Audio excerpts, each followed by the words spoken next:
Good afternoon, viewers, and welcome to another episode of Sheriff's Podcast. Today, I want to do a deep dive into why the Win campaign is dwindling. And the word dwindling simply means um, it's getting smaller and smaller by the day. Now, I don't want to waste time today on this podcast. I had a long night last night. We were very busy. Some people got to work for an honest living, right? So, um, let's start off with the campaign name Win. We invest in neighborhoods. We invest in neighborhoods to me when I hear that, right? Sorry, nationhood. We invest in nationhood. When I hear that, and that slogan, what do you mean we invest in nationhood?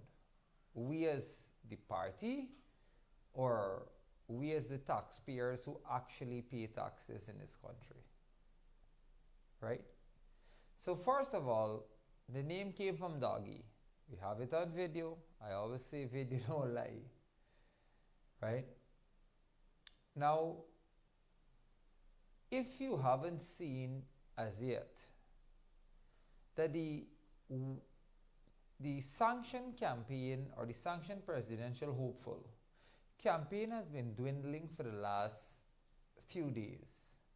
We've been closely monitoring who and what and where and when he's going.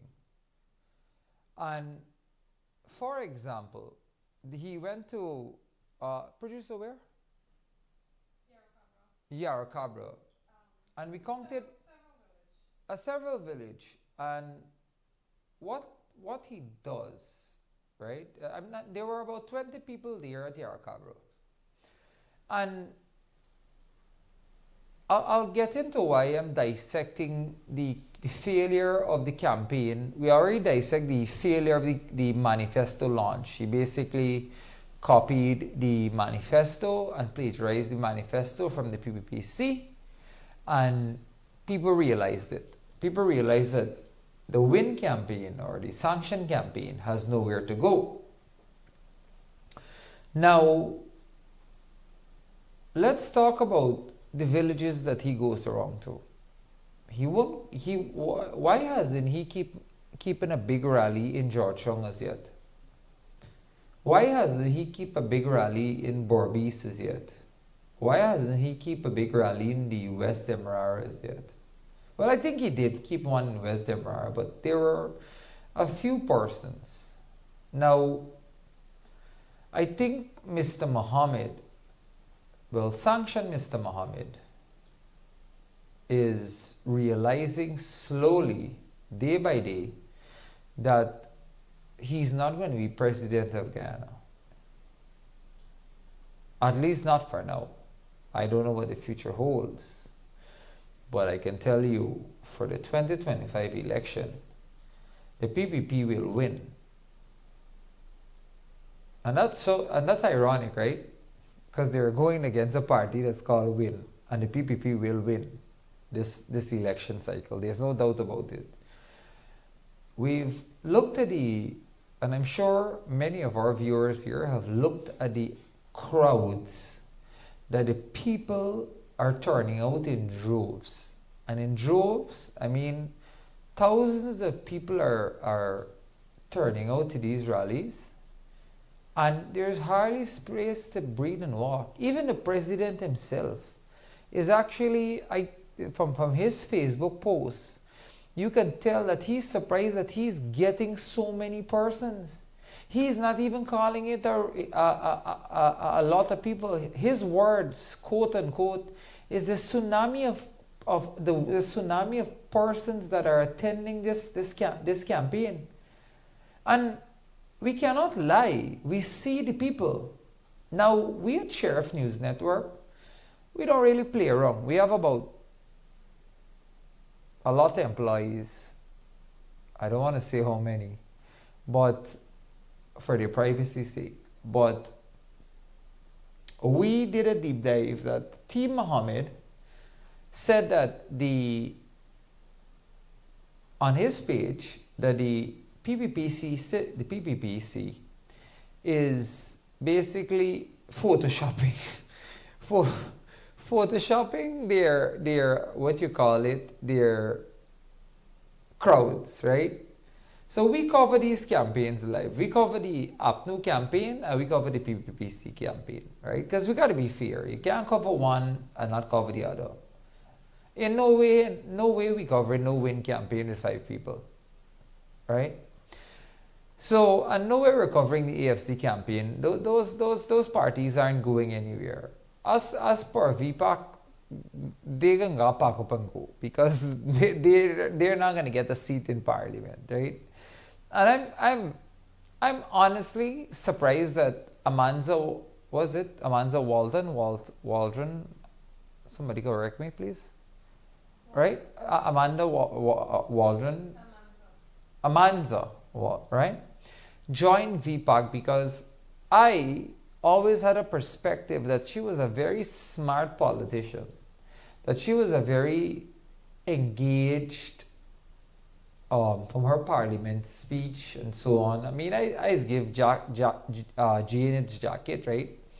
You just don't go after people. We're here to talk about the truth. But anyways, Guyana's a democracy, as I always say, and things and people have to and can choose whatever they want to or whoever they want to join. Just like we have the sanctioned man, he's a citizen of Guyana, he's sanctioned by OFAC for smuggling gold and doing an alleged murder, alleged corruption, right? Now, I was reading this morning. I woke up a little late, so you see me in a casual outfit. So instead of casual Fridays, I'm here. It's now casual Mondays, I'm here. But what I want to say is, I read a small synopsis of an article this morning, and it says that the page Guyana is Essequibo or something. There's a page called Guyana is Essequibo that allegedly belongs to Azadeen Mohammed. And that page IP address is linked directly to Venezuela. Now this is an alleged, but just like how we alleged that Shell Mohammed was offered a plea deal, if that wasn't true, and he wasn't offered a deal for 5 years and pay back US $65 million, he would have already came out, and Win would have already come out and T. Mohammed and made a statement. They made no statement whatsoever about that allegation. They made no statement that they went to Barbados to snitch on the newly sanctioned personnel. They made no statement about the 5-year jail term and the US again $65 million term. Now, as I quote unquote say, somebody said this weekend at a rally, I think is Vice President Bara Jagdeo, that he's going to be going on a long vacation in the United States. As I say on Sheriff Podcast, is either I have a black tongue or I know things that other people don't know.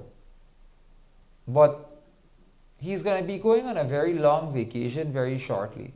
Very soon, very shortly. Right? Now, do we want that for Azadeen Mohammed? No, we don't. We don't want to see anybody in jail. Look, he found a way how to smuggle gold out of Guyana. I see a lot of commenters saying, "Oh well, the government had to be involved, and the police and the GRA had to be involved." The man is a known smuggler. The word smuggling, right? It means that you know how to move a product illegally from one place to a next without being caught. So in the comment section, when I read these comments, I have to laugh because you're involving the PPPC government in knowing about it. Now, how are they going to know about it if you're smuggling? The man is smuggling. He's like a thief man. How you know when a thief man jumping in your house? You're gonna know that he's jumping in your house and then talk to you about not jumping in your house, or you're gonna prevent it. So when I see all of these things, it makes me wonder who are his supporters and why are they supporting him? A couple of reasons. A lot of people out there are uneducated. And I'm sorry to say Guyana hasn't developed to the point where we have a lot of educated personnel. So what Mr. Mohammed is doing is he's coming to you. I'm not saying that you're uneducated for a reason. I'm saying you can be uneducated because your parents couldn't afford to send you to school. You had to work for a living. Before we had oil in Guyana, things were bad, and you just couldn't afford to go to school. Maybe school was too far away, and not like now where the government of Guyana is building hundreds of schools, so to speak, and hundreds of dorms that you can attend school, and now UG is free.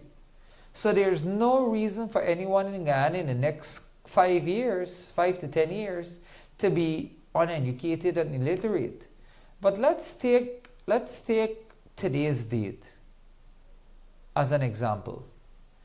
There's about 30% uneducated persons in Guyana that when you go into their neighborhoods and you say certain things, they believe. They really do believe you.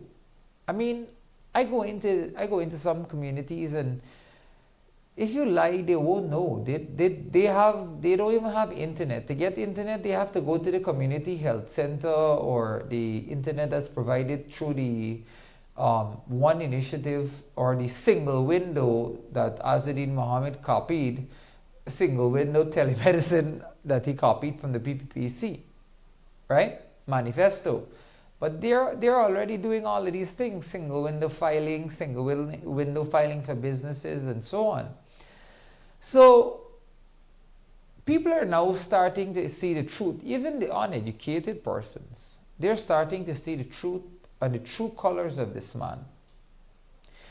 Now, this party is about 62 days old. If I'm right. The last time he said it was 59. I don't know if my maths is mathsing right now. I'm Nigel Hughes. I'm like Nigel Hughes. Your maths never mathsing.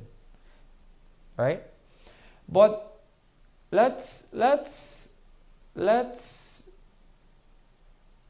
pick truth and what's not true.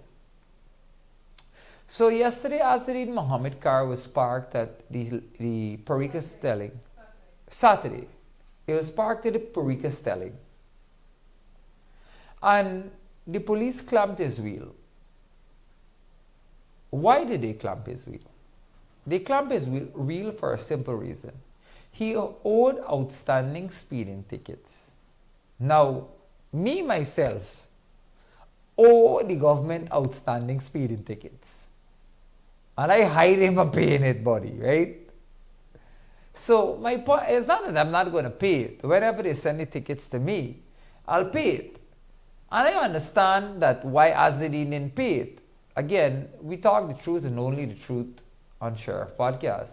I understand he probably didn't just even care, like he didn't know about it. It's a new system. It's a single window system, by the way, a single window initiative system to keep safe road and safe road habits. It's another system that the PPPC administration has implemented along with the Guyana Police Force to keep the roads safer. Not to fine you, they don't want your money. But they realize that if they put cameras on the road and you got to pay $7.5 or whatever the price the ticket is, you're going to think twice about speeding the next time. Every time I see a camera, I slow down. I mean, not all the time. I'm not saying I probably owe the police force hundreds of thousands of dollars for all the fleet of cars that I have. So give Jack his jacket. He probably didn't know that he owed the police force money. And well, you know, we all know he don't like to pay money, but I mean, though, I'm sure he's gonna pay his tickets. They clamped his wheel. The man made a 5 or 10-second video saying that the PPPC is victimizing him. Now, how are they victimizing you? All the police stations are modern with computers, and they can access that speeding ticket almost immediately. So your car is well known, PZZ 4000, right? So all a policeman got to do is go or call into one is called, hey, do me a favor, check PCZ 4000, 5000 or 4000, whatever your car number is, and poof, he gets the information, right? Now what does the policeman do with that information? He clamps your car. Now the next two cars next to you might not have tickets, so there's no need to clamp those two cars. But every nail drop, everything that happens in Guyana, you blame about political persecution. Now, I wanna tell you something. You may have money, but you don't have Trump or Elon Musk money.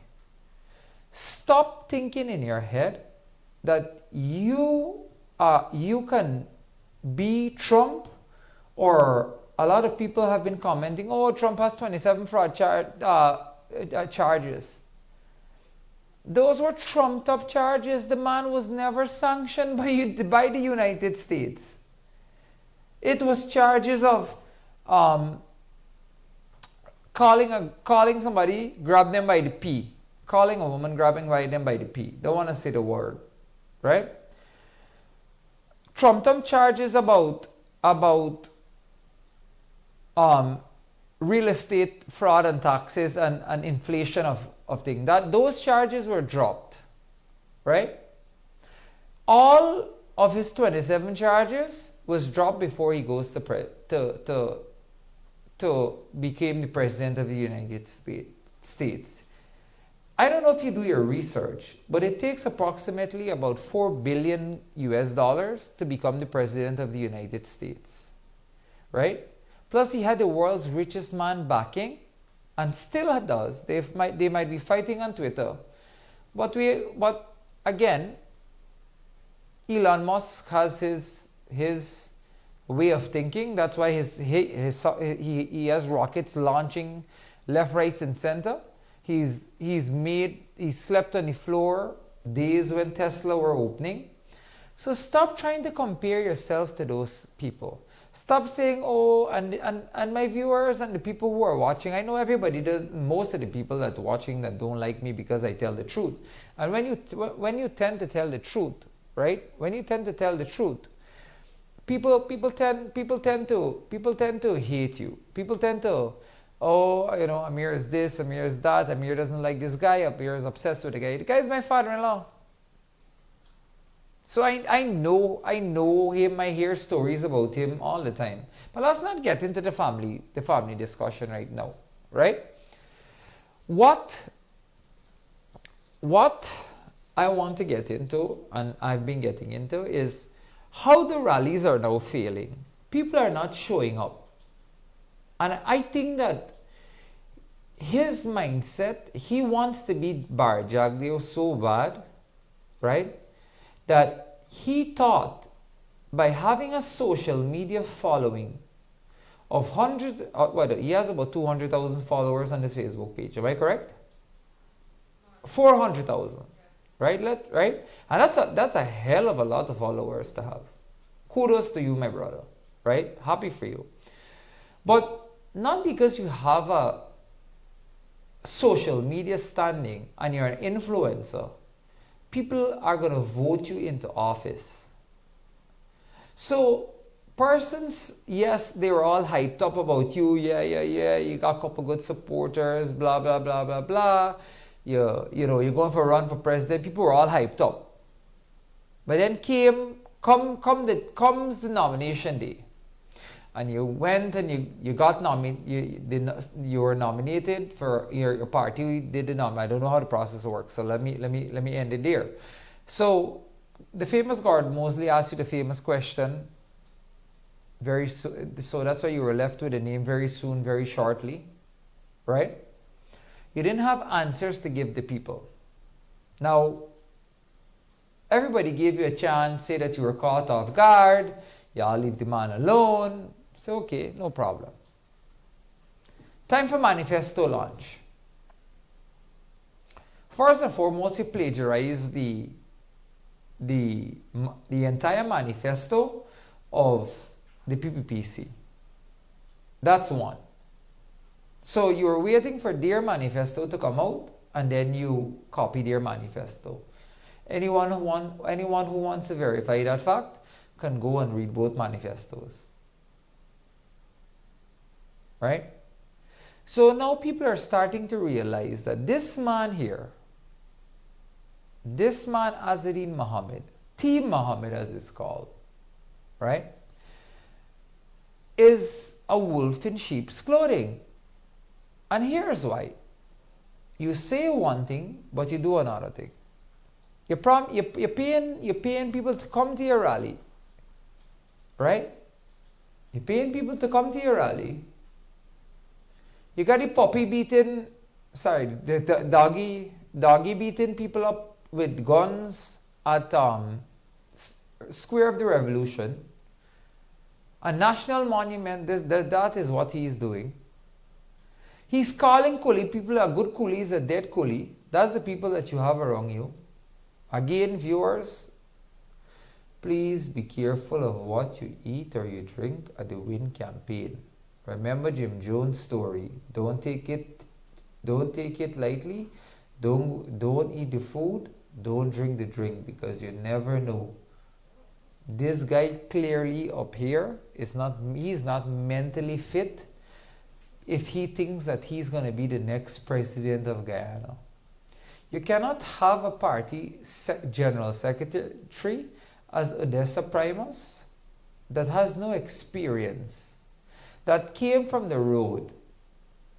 She's no better than Doggy except that she can speak properly. And I'm sorry, Odessa, if I don't know your credentials. Maybe you can correct me. You can send, Azzaddin Mohammed has my number. You can send me, you can get it from him, and you can send me your credentials, and I will apologize to you dearly on this podcast. But then you have the lady that switched, what's her name? Haley Sabaru? Yeah. That switched from, this is our fourth party in 5 years. That should tell you, when I look at a job, when I'm interviewing a manager or somebody that advises me, right? So, I'm opening the largest concrete plant in Guyana very soon, very shortly I'm opening it. And I don't know one ras about concrete. Let's take that as fact, right?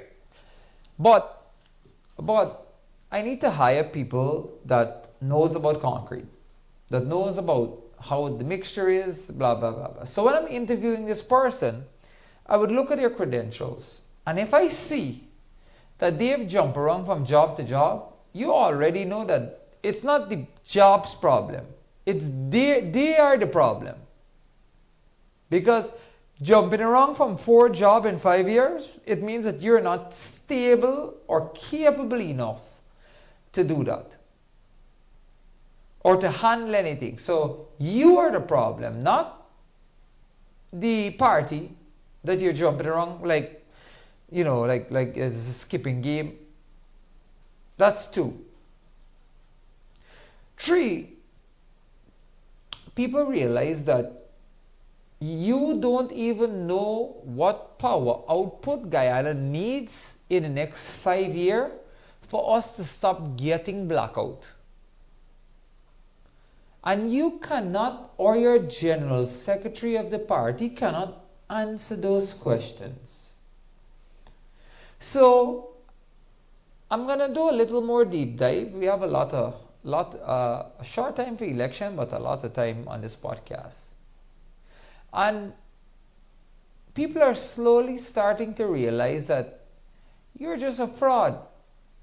You're going to fraud Guyana just like how you fraud the gold, fraud the taxes on your cars. I've given you many opportunities on this podcast to buy the car, right? To show the people of Guyana that you did pay 75,000 US for it, right? But you haven't stood up to that challenge as yet. You cannot even do a press conference. So let's analyze this campaign strategy that he has. He goes out and he says a couple of things. Any media house come and want to talk to him, the word is script. That's his word for security, I realize, by watching his videos. And that's it. Now, what is the point of running for president if when you're looking at your crowd size and you're looking at the PPPC crowd size, and you got to give it to the APNU, they get out of 1 out of 10, I would say they get a 3 crowd size. Out of PPP, they get a 12 out of 10 crowd size, I'd have to say. That's my opinion. But when you look at those crowd sizes, do you really think that you can beat those two parties and make a minority government? Do you really think? So let's get back to this page and this topic about why his party is also dwindling. It's dwindling and falling apart because people are slowly starting to realize that a vote for Azzedine Mohammed is a vote for the Maduro regime. Recently, Marco Rubio came out with a statement. And just give me a second, viewers. If you could please put it on pause for a second. Thank you.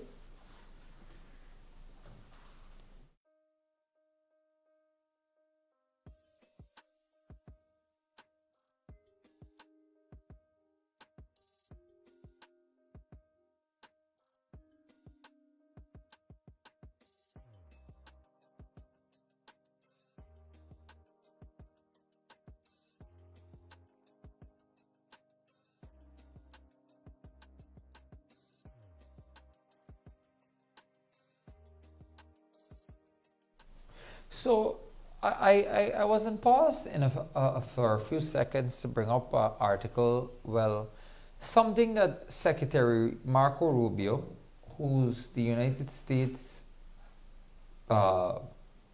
Secretary of State, said that Maduro is not the president of Venezuela, and his regime is not the legitimate government. Maduro is the head of the Cartel de las Soles, a narco-terror organization which has taken possession of a country, and he's under indictment for pushing drugs into the United States.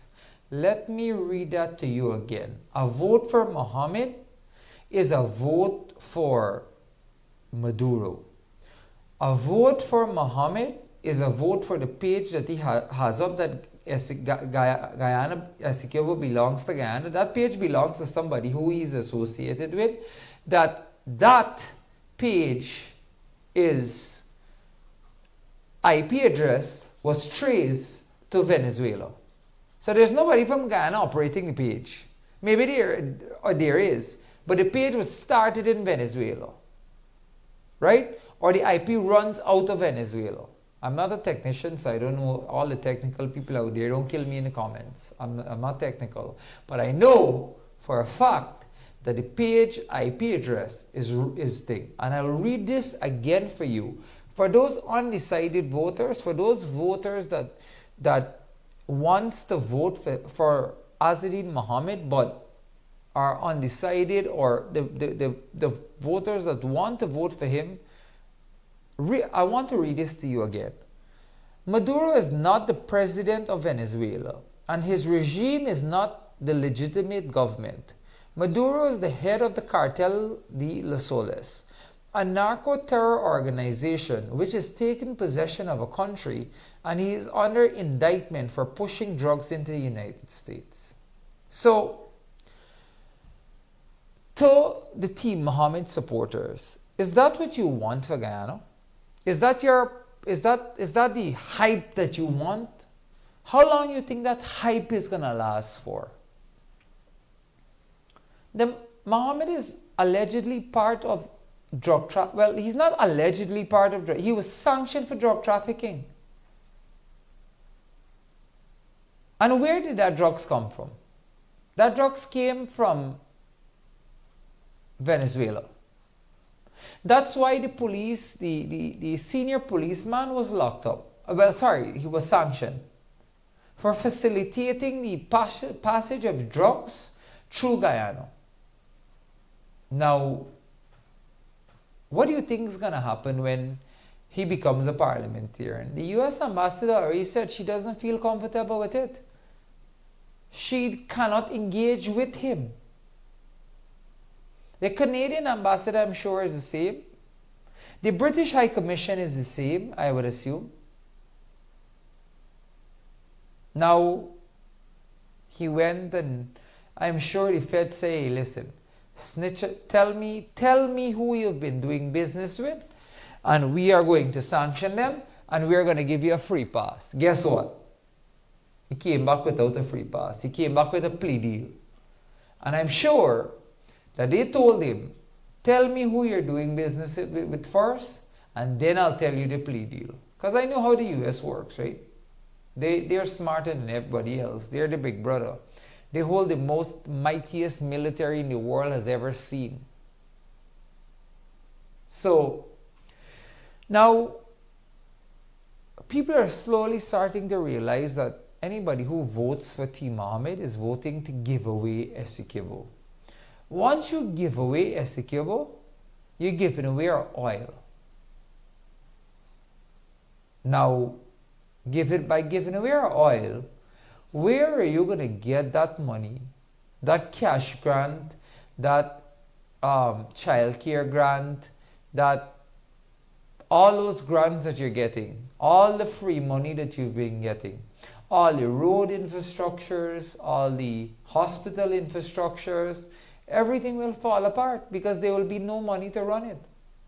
If this man is so selfish enough to call himself a billionaire and cannot pay GRA, what, 90-something million dollars in taxes?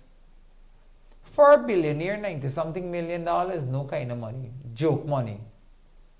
Sell a property.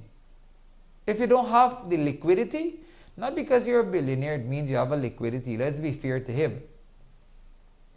But if you don't have the money, sell a property and show the Guyanese people that, look, I am for you. I want to invest in nationhood, not thief from the nationhood. Instead of the party, the name Winnie should have named thief. Because not only that you're thief, you're stealing from the Guyanese population, you are stealing ideas from the PPPC manifesto. And you're also stealing so much that I gotta laugh. I gotta laugh. There was a Reuters article, and you gotta take this with a grain of salt. So Hannah, his sister, who's so much more brilliant than him, by the way. I don't know why she didn't run for president. But her husband, Max Dmitry, is Russian. And the Reuters article is claiming that the money was funneled through Russia. Now, who am I to verify that information? I am not an investigative journalist. I am just a, I guess, wannabe podcast host. And I speak the truth. I'm not a PPP member. I'm not running for office. But I sit here day in, day out telling the Guyanese people that a vote for Mohammed is a vote for Maduro. If you want the next 5 years to go well, you must vote the PPPC back into office for a second term. I don't want to talk about a third term or fourth term yet. We're not even close to there. So the there I would say, and I would simply say, in my humble opinion, that Azzedine Mohammed expected turnouts like the PPPC that they were getting, right? And because he's only seeing 50, 10, 12, I think what was fun the other night, Nigel Hughes was talking to 4 people and a dog.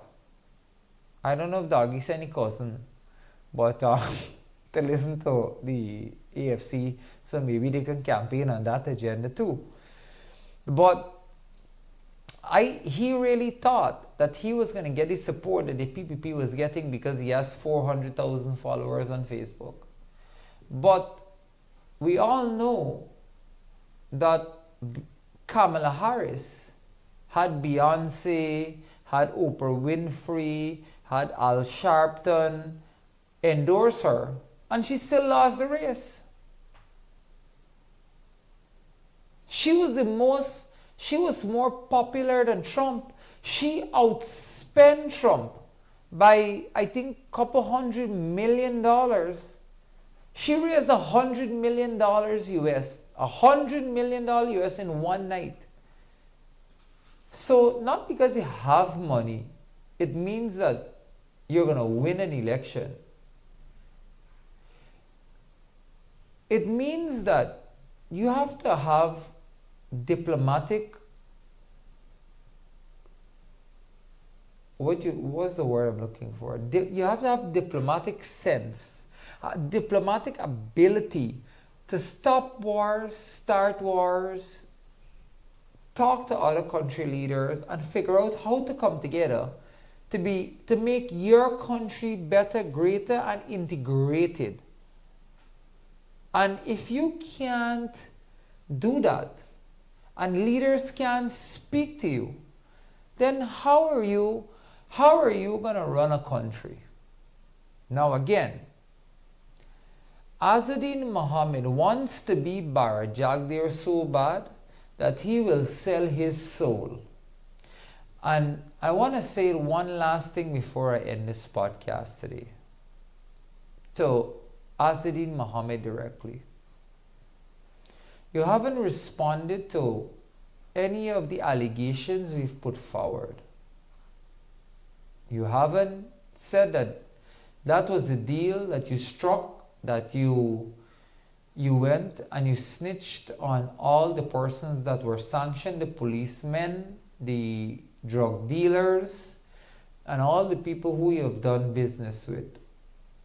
You haven't said that you were buying gold from Junior Baksh. And I have this as a fact, so I want you to bring a lawsuit so we could go to court. Right? That Junior Baksh was selling you gold that came out of Venezuela. That came, I've seen and I heard where Junior Baksh has said that he sold you gold, and the gold was coming out of Venezuela and you guys used to smuggle it. Now I've seen that with my own 2 eyes. I've heard that with my own 2 eyes. And that's why his license is no longer functionable. Everybody says, oh, they're being prosecuted. They're being targeted by the PPPC government. But the PPPC government is not about fraud. They're about growing Guyana. They're about understanding where it's coming from. And I hope Junior Baksh knows that you were the one that set him up. You were the one that set Critic up for his failure in the Bellevue pump station. You are the one that the only friends you can have is the one that you pay to have. And the ones that you don't pay to have, you don't have. I've spoken to some people in the Muslim community recently, and they are disgusted about what you and your father has been doing. Now, I respect Mr. Shell Nazar Mohammed, so I wouldn't say much about that.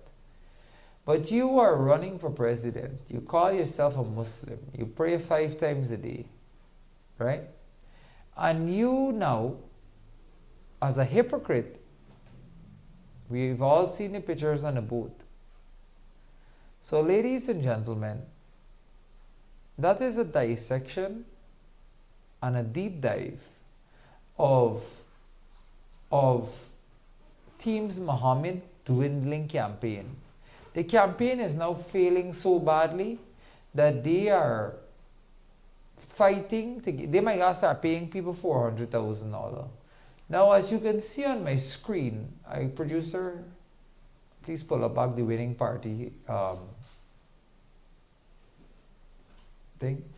When you vote this election, don't think about yourself.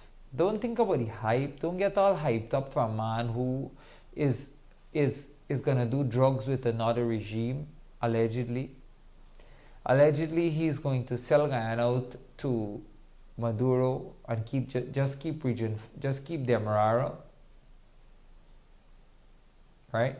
He's gonna allow Maduro to come into Guyana freely with his war tanks and planes, land them at the Cherry Dragon Airport, land them at the Ogle Airport, and do what he feels like. So a vote for Team Mohammed and a vote for Win, a vote for Azzedine Mohammed is voting for, as Marco Rubio said,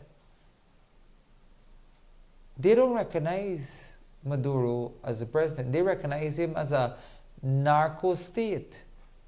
Now, that is what Guyana is going to become if you put your vote. Now, do not forget that anybody who is associated with him is, one, visas getting revoked. 2, they're going to be sanctioned. 3, I bet you the next person going to be sanctioned is Odessa Primus, because she's now the general secretary of the party. 4, the banks are taking away their bank account, their loans, their housing loans, their so on and so forth. I heard another bank follow suit. I'm not too sure about the bank's name. But again, I want to say, when you go to the polling station, think about your family. Think about the next 5 years. Don't be blind. You know, we've seen so much infrastructure for the past 5 years that's happening that you get au fait with it. You get accustomed to it. You're like a child. Our brains are like a children's brain, like a sponge, right? So you think that this is a norm. This is going to become a norm. This is a norm in your everyday life. You're seeing development every day. But remember, I always say, the grass is never greener on the other side. First of all, when you vote for Win, right? You're wasting your vote. They're not going to win. We invest in nationhood doesn't make sense. They're not getting people at their rallies. And the few people that you see, look at them carefully. They're scrapes. Just look at them carefully. They're scrapes. When you go to that polling station, vote PPPC. Make sure that you put your X on the regional and general election. Do not make your X touch the line outside the box or touch the line inside the box. You put the X exactly in the middle of the box and make sure that you vote PPPC. And don't think for 1 second that because you see these large crowds that yes, the PPP is going to win and they're going to win by a majority and they're going to blah, and I can stay home and vote. No. Doesn't work like that election day. In Guyana, every vote counts. This is not like the US where electoral systems and so comes into place. This is a system in Guyana where my vote counts as one. Guyana can lose, a party can lose an election by 1 vote, by the way, in Guyana. So, you bring out your friends, bring out your family, Bring out everyone that you know that can vote and that is eligible and registered to vote. And make sure that your family from the US and everybody come out and vote. I see a lot of people coming together now and saying we are voting for the PPPC. And I'm happy to see that. And here's why I'm happy to see that. Does the government give me anything? No. Do I benefit from the government? No. But what I'm happy to see is people slowly starting to realize that the election is September 1st, which is less than a month, well, a month and 4 days away, right? And the PPP is going every single day.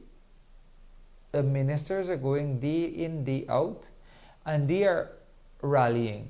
Mr. Mohammed is going there and some other places. He has a lot of wives, so he has to go there, and so on and so forth.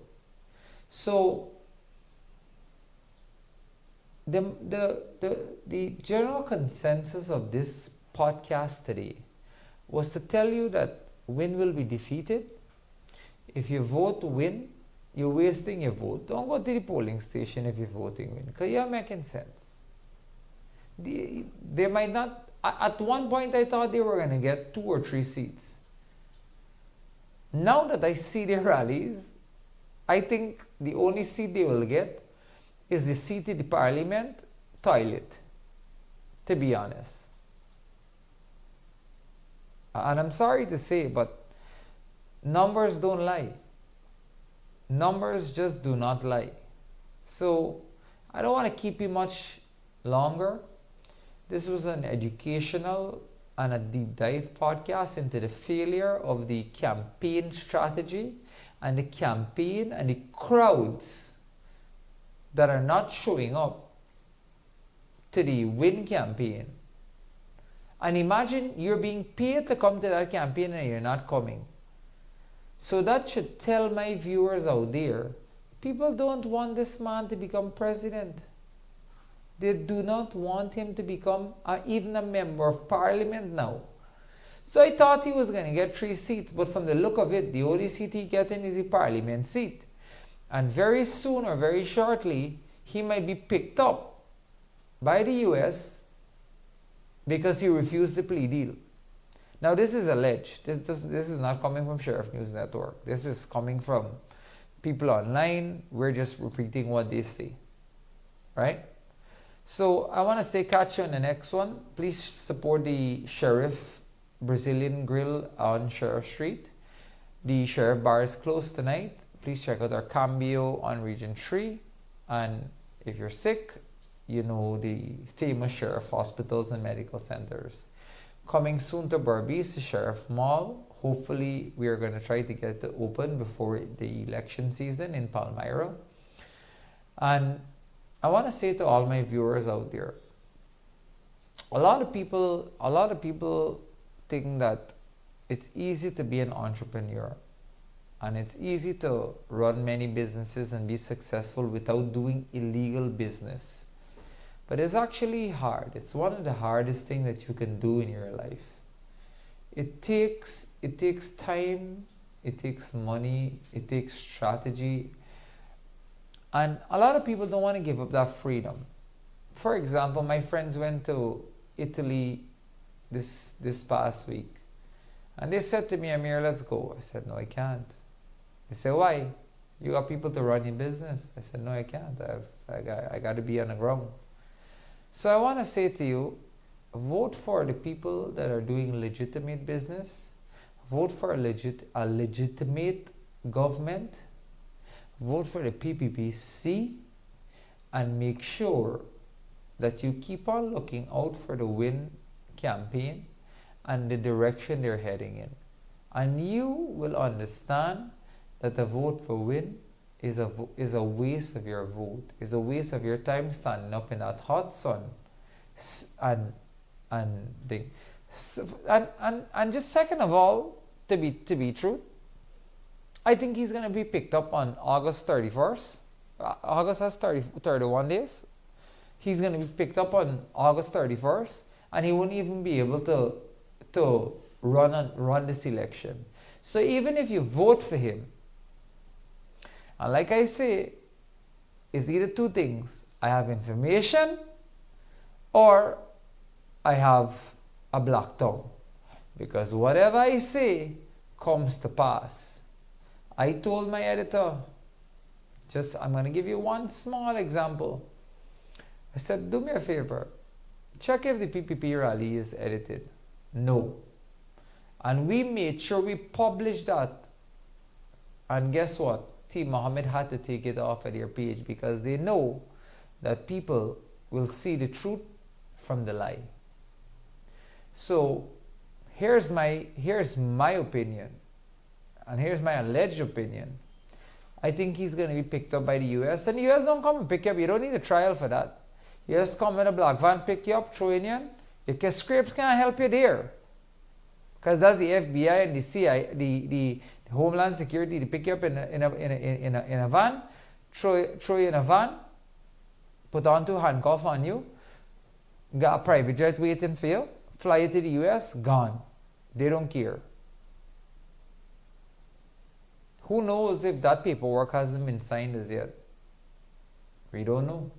We don't know come out this August 31st or August 30th, right before elections, that you're going to be picked up. And you're not going to be picked up for political prosecution. You're going to be picked up for all the crimes you have committed against people, the government of Guyana, well, I would say the people of Guyana, that you haven't paid your taxes and your royalties, you haven't paid the royalties on your car, right? So that's it for today's podcast. I'll catch you on the next one.